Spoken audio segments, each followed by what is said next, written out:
आप लोग देख सकते हैं कि जमशेदपुर में धूमधाम से होली मनाया जा रहा है और यहाँ पे लड़के लड़कियाँ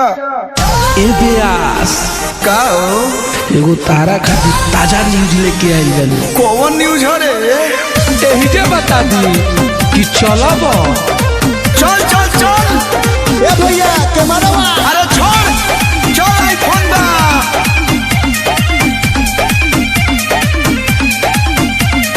काहे खती हाला घरे होता भौजाई हमारा के साफ साफ दहना बताई। भौजी हो मुंह खोलो कुछ तो बोलो। अरे काहे खती हाला घरे होता भौजाई हमारा के साफ साफ दहना बताई।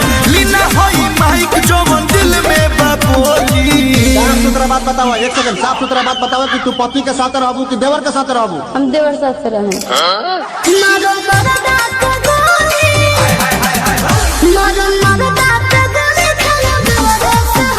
हाँ जी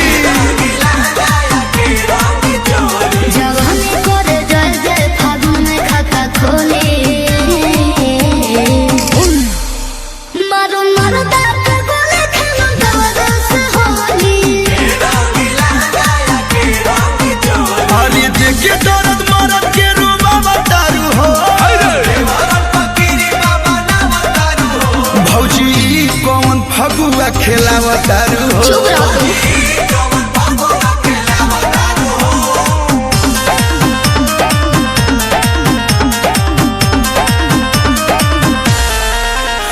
अरे काहे खिसियाइल बारू खोलया जिराज हो।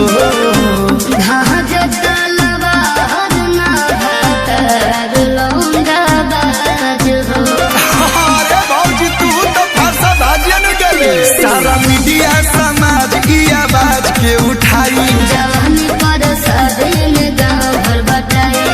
बड़ू खतरनाक बा की बोलो दारू भोली। तारा कोनो दिक्कत बा कोनो परेशानी बा फिर से पूछो तनी के करा पर रहब। हम देवर साथ से रहे।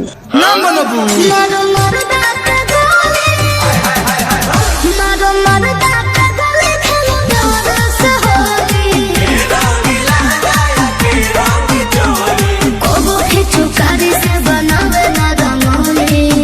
देवरा डिजाइनर है का?